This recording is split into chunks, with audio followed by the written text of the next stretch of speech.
अब आज के इस वीडियो में विद्यार्थियों को सदिश के एक नए टॉपिक दिक् को ज्याएं विद्यार्थियों को सिखाने जा रहे हैं। विद्यार्थी ध्यान दें, यहाँ पर हमने दो त्रिविमीय स्पेस बनाए हुए हैं, एक ये फर्स्ट वाला और दूसरा ये सेकेंड वाला। दोनों में कुछ भिन्नता है। पहले इस स्पेस में हमने एक अंतरिक्ष में बिंदु P लिए रखा है जिसके निर्देशांक A, B, C है और इस बिंदु P की पोजीशन इस मूल बिंदु O के सापेक्ष OP है। तो इस OP सदिश को यदि हम एक वेक्टर R का नाम दे देते हैं, एक सदिश के रूप में इसका नामकरण कर देते हैं, तो हम देखते हैं कि यह सदिश OP या वेक्टर R इस x अक्ष के साथ एक कोण बना रहा है। इस कोण को हम अल्फा बोलते हैं तथा यही सदिश वेक्टर R अर्थात यह वेक्टर OP यह y अक्ष के साथ एक दूसरा कोण बना रहा है जिसे हम बीटा कहते हैं और यही सदिश वेक्टर R z अक्ष के साथ एक तीसरा कोण बना रहा है जिसे हम गामा कहते हैं। तो ये विद्यार्थियों को ध्यान रखना है, क्योंकि हम जानते हैं कि ये त्रिविमीय स्पेस है। तो इस त्रिविमीय स्पेस में यह जो सदिश OP आपको दर्शाया जा रहा है, यह इसमें तीनों अक्षों के अनुगत कुछ न कुछ परिवर्तन है। इसको हम कैसे समझेंगे, क्योंकि इसके निर्देशांक A, B, C दिए गए हैं। तो A क्या हो गया, इसकी भुजी हो गई, और B क्या हो गया, इसकी कोटि हो गई, और C क्या हो गया, इसके Z अक्ष के अनुगत। अर्थात इस जिस समतल पे ये फिगर बना हुआ है उससे ये C स्थान उठा हुआ है। इसके लिए हमने आपको पीछे एक फिगर में विद्यार्थियों को सिखाया था कि जैसे मान लीजिए हम एक बॉक्स बनाते हैं, इस प्रकार एक ये बॉक्स बना दिया गया है और इस बॉक्स में आपको सिखाया गया था, ये देखिए एक बॉक्स बन जाता है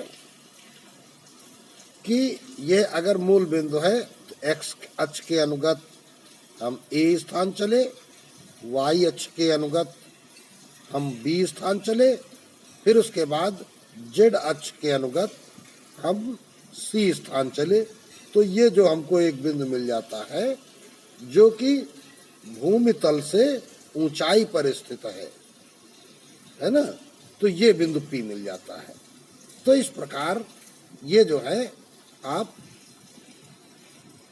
प्रारंभिक बिंदु से अंतिम बिंदु की ओर एक सदिश प्राप्त कर लेते हैं। तो यहाँ पर ये जो वेक्टर OP है, ये अगर बिंदु P से हम x अक्ष पर एक लंब डालें तो ये यहाँ पर इसका नामकरण कर देते हैं OA। तो OA यहाँ पर कितना हो जाएगा, A हो जाएगा। अगर इससे हम y अक्ष पर लंब डालते हैं तो ये B हो जाएगा। अगर इससे हम z अक्ष पर लंब डालते हैं, ऐसे लंब डाल दिया, तो ये यहाँ से यहाँ तक की दूरी ये हो जाएगी C। इसका नाम A रखा है, इसका नाम B रखते हैं, इसका नाम C रखते हैं। तो यहाँ OA क्या हो जाएगा, A, OB हो जाएगा B और OC हो जाएगा C। अब देखिए हम जानते हैं कि x अक्ष की दिशा में जो एकांक सदिश होता है वो i कैप होता है। तो OA वेक्टर क्या बन जाएगा, AI कैप। अब y अक्ष की दिशा में जो सदिश होता है वो क्या होता है, J कैप। तो इसका मतलब ये OB वेक्टर क्या बन गया, BJ कैप।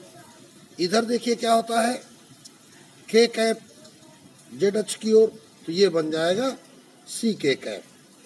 तो अब देखें हम लिखेंगे क्या, यहाँ पर कुछ बातों को ध्यान रखना है। चूंकि OA बराबर A, OB बराबर B, OC बराबर C, तो ये ABC क्या है, इस ओपी सदिश के दिक् अनुपात कहलाते हैं, है ना। तो ए और बी और सी में जब अनुपात हम व्यक्त करेंगे तो ए बी सी यहाँ दिक् अनुपात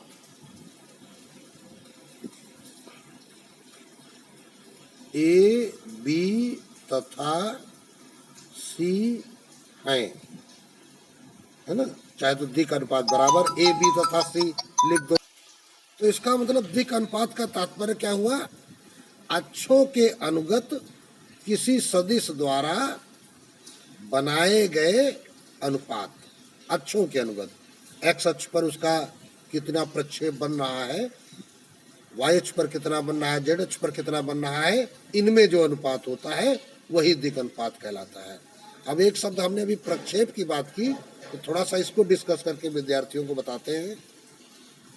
जैसे यहाँ आपके सामने एक समकोण त्रिभुज दर्शाया गया है। अगर इसका हम नामकरण कर लें तो ये त्रिभुज ABC है। तो ABC में AC क्या है? कर्ण। तो यहाँ इस AC कर्ण का प्रक्षेप जो होता है वो AB होता है। हमेशा ध्यान रखिए, जैसे हमने एक लाइन खींची है, तो अब इस लाइन का अगर हमको प्रक्षेप चाहिए, इसका नाम हमने PQ रखा, तो अब P से एक क्षैतिज रेखा रखें, खींचे, और Q से इस पर एक लंब डाल दें, तो एक समकोण त्रिभुज बन जाता है PRQ। तो जो आधार तैयार होता है वही आधार प्रक्षेप कहलाता है। तो इस PQ का जो प्रक्षेप हो गया वो क्या हो गया? PR हो गया। तो अगर हम एक सीधे ऊर्ध्वाधर रेखा खींच दें और अब इस MN नाम रख देते हैं इसका, और अगर हम आपसे कहें इस MN रेखा का प्रक्षेप बताओ, तो इसका प्रक्षेप 0 होगा, क्योंकि यम बिंदु से जब हम क्षैतिज रेखा खींचेंगे और N से लंब यही MN लंब हो जाएगा, अर्थात जमीन पर इसका कोई भी स्पेस नहीं तैयार होगा, तो इसलिए ऊर्ध्वाधर रेखा का प्रक्षेप 0 होता है। अगर कोई क्षैतिज रेखा हमने खींच दी ST और कहा कि इसका प्रक्षेप बताओ, तो अब यहाँ पर S से क्षैतिज रेखा खींचने पर ST रेखा और क्षैतिज रेखा क्या हो जाएंगे? एक ही रेखा है, इसलिए ST का जो प्रक्षेप होगा वह पूरी ST रेखा ही कहलाएगी। अगली बात क्या समझते हैं? यहाँ पे लिखा है दिक्कोज्याय। ये हम जो शीर्षक पढ़ रहे हैं, क्या पढ़ रहे हैं? दिक्कोज्याय। कोज्याय मतलब कॉसिन। कॉसिन क्या है? ये ट्रिग्नोमेट्रिक अनुपात है जिसको हम कॉस के रूप में लिखते हैं। अगर आधार का कोण थीटा होता है तो कॉस थीटा बराबर तुमने पढ़ रखा है कि आधार बटे कर्ण। ठीक, तो अब इसका मतलब हो गया कि अगर कोई रेखा कर्ण के रूप में है, उस कर्ण के रूप वाली रेखा का हम आधार ज्ञात करना चाहें, अर्थात प्रक्षेप ज्ञात करना चाहें, तो इस AC का प्रक्षेप अभी हमने क्या लिखा है? AB कहा है, और AB की वैल्यू हम यहाँ से निकालेंगे, तो AB बराबर क्या हो जाएगा? इसका गुणा हो जाएगा AC cos थीटा। AB बराबर क्या आ गया? AC cos theta. तो AC का प्रक्षेप हमने क्या लिखा है? AB, और AB की वैल्यू क्या आ गई? AC cos theta. तो किसी भी कर्णवत रेखा, वो कर्णवत रेखा चाहे ऐसी हो चाहे ऐसी हो, कर्ण के स्वरूप वाली हो, तो कर्णवत रेखा का जब हम प्रक्षेप निकालेंगे अथवा आधार निकालेंगे तो वो क्या होगा? कर्ण इंटू कॉस थीटा। ये आपको ध्यान रखना है, यह इस टॉपिक की महत्वपूर्ण बात है। तो अब हम देख रहे हैं कि यह सदिश OP, जिसको हम वेक्टर R कहा था, एक्स अक्ष के साथ अल्फा कोण बना रहा है, और एक्स अक्ष के साथ जब ये अल्फा कोण बना रहा है तो त्रिभुज OAP में ये जो कॉस अल्फा हो जाएगा, क्या हो जाएगा? आधार OA बटे कर्ण OP। यहाँ पर कॉस अल्फा क्या हो जाएगा? OA बटे OP। ठीक है ना। और OP को हमने क्या कह रखा? Vector R। ठीक है ना। तो इसका मतलब ये जो OA अगर हम निकालेंगे, ये क्या हो जाएगा? वेक्टर R cos अल्फा हो जाएगा। ठीक है ना। तो अगर हम ओ ए निकालना चाहें तो इस प्रकार ये जो ए आई कैप है वो आर का वेक्टर आर cos अल्फा के बराबर होगा। लेकिन यहाँ से हमको ये क्या करना है, ये अल्फा कोण है, ये बीटा है, ये गामा है, तो तीनों की वैल्यूज हम निकालते हैं। तो cos अल्फा बराबर क्या हो जाएगा, cos अल्फा, तो cos अल्फा क्या होगा, वेक्टर ओपी का परिमाण, वेक्टर ओपी का परिमाण, सॉरी आधार लिखना है पहले, वेक्टर ओ ए का परिमाण बटे वेक्टर ओपी का परिमाण। तो ये बराबर देखिए हो क्या जाएगा, वेक्टर ओ ए का परिमाण क्या है, वो ए है, ओ ए की माप कितनी थी, ए, बटे अब इसका परिमाण निकालना है ओपी का, तो इन दोनों बिंदुओं के बीच की दूरी क्या होगी, वो होगी under root A square plus B square plus C square. ये आप पीछे सीख चुके हैं। कैसे सीख चुके हैं, यहाँ पर बिंदु ओ के निर्देशांक 0 0 0 मान लेते हैं, तो दो बिंदुओं के बीच की दूरी का सूत्र लगा दोगे तो ये वैल्यू आपकी निकल आती है। इसी प्रकार जब आप cos बीटा लिखेंगे तो cos बीटा के लिए आधार क्या बनेगा, अब देखो ये बीटा कोण है, अब ये आधार बन जाएगा ओ बी, तो इसको हम लिख देंगे वेक्टर ओ बी बटे mod of vector OP, mod of के रूप में। तो YH के अनुगत कितना विस्थापन था, वो B था, तो B upon under root A square plus B square plus C square. इसी प्रकार अगर हम cos गामा निकालते हैं तो ये तुम्हारा निकल के आ जाएगा C upon under root A square plus B square plus C square. तो इस प्रकार हमने क्या देखे, इन सदिशों के हमने कोसाइन निकाल लिए, इस सदिश के कोसाइन तीनों अक्षों के अनुगत। तो ये जो तीनों अक्षों के अनुगत ये जो कोसाइन निकले हैं, कॉस निकले हैं, इनको ही हम दिक्कोज्याएं कहते हैं, यही दिक्कोज्याएं हैं। तो अब हम एक बात और लिखते हैं,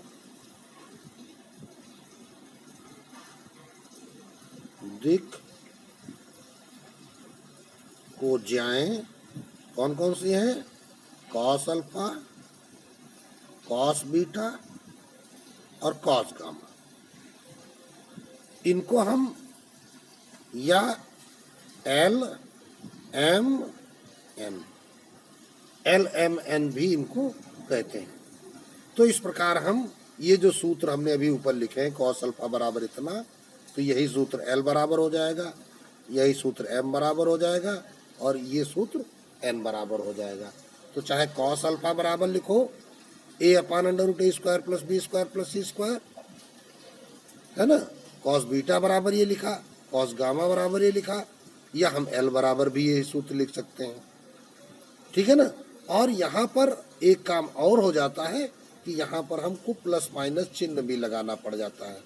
प्लस माइनस चिन्ह इसलिए लगाना पड़ जाता है क्योंकि अभी तो हमने जो तुमको सिखाया है वो वेक्टर केवल पहले चतुर्थांश की ही ओर दिखाया है, लेकिन ये जो सदिश रूप में होगा वो तो किसी और हो सकता है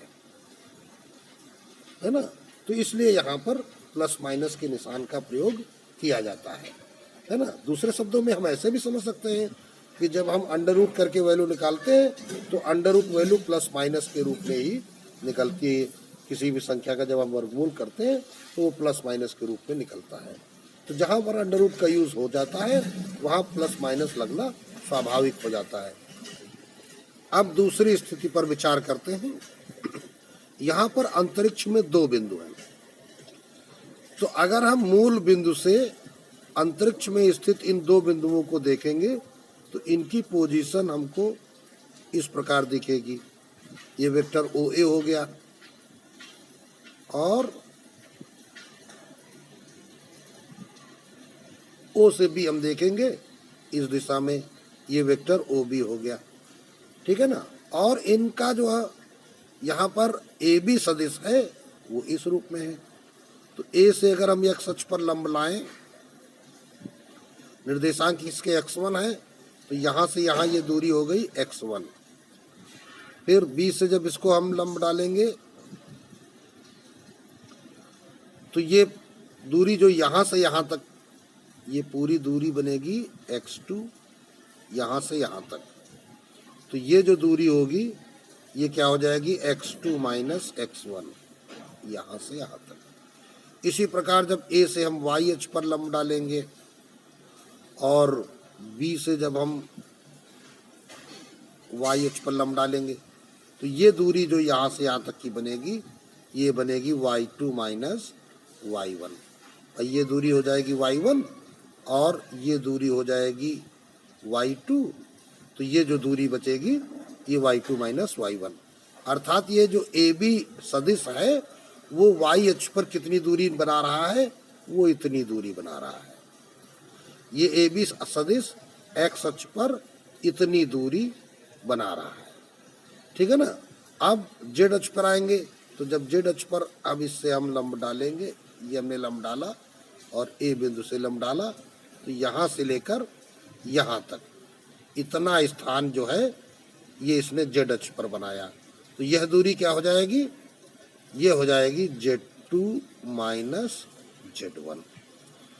तो अक्षों पर जो इनके प्रक्षेप बने इस वेक्टर सदिश ए बी के, तो अब लिखेंगे सदिश ए बी के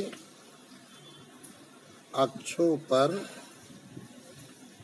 बने प्रक्षेप क्या क्या बने, x2 minus x1 comma y2 minus y1 तथा z2 माइनस z1। ये प्रक्षेप बने, यही प्रक्षेप जो बने हुए हैं यही इस सदिश के दिक् अनुपात हैं।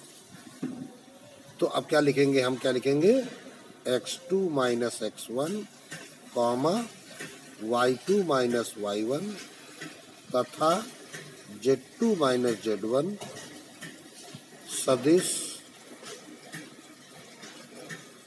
वेक्टर ए बी के दिक् अनुपात हैं, ठीक है ना। तो अब ये जब दिक् अनुपात है तो अब हम अगर कॉस अल्फा निकालेंगे इस सदिश का, तो जो कॉस अल्फा निकलेगा वो कैसे निकलेगा भाई, देखिए ये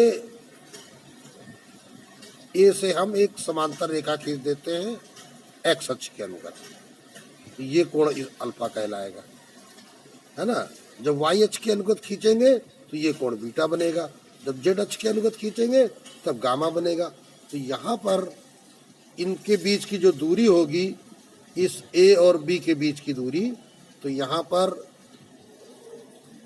यहाँ अगर हमसे कहा जाए कि इस ए बी का परिमाण निकालो, तो इसके लिए हमको सूत्र बनाना पड़ेगा x2 माइनस x1 का whole square plus y2 minus y1 का whole square plus z2 minus z1 का होल स्क्वायर।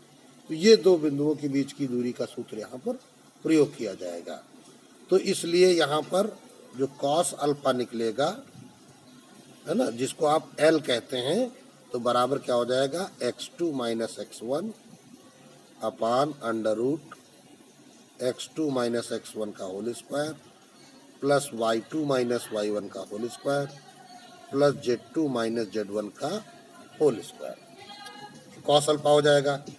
इसी प्रकार कॉस बीटा अगर निकालेंगे, जिसको हम m कहते हैं, तो ये क्या हो जाएगा तुम्हारा y2 minus y1 upon under root x2 minus x1 का whole square plus y2 minus y1 का whole square plus z2 minus z1 का होल स्क्वायर तथा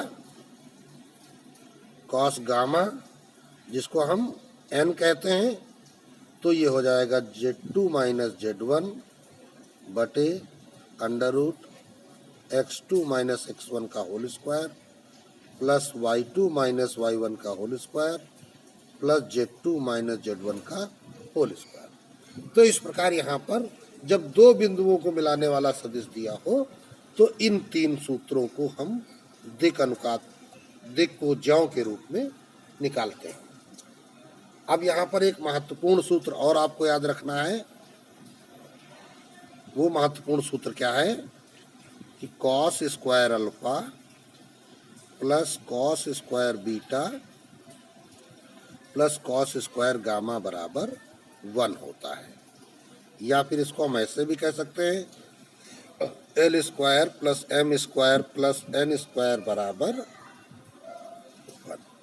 ये एक महत्वपूर्ण सूत्र होता है। यदि हम किसी भी सदिश के लिए cos alpha cos beta cos gamma निकालकर उनके स्क्वायर का योग करें तो वह योग 1 के बराबर आता है। तो इस प्रकार आज विद्यार्थियों ने किसी सदिश की दिक् कोज्याओं के बारे में पूरी जानकारी पाई और अब इससे संबंधित प्रश्नों को अगले वीडियो में सिखाया जाएगा।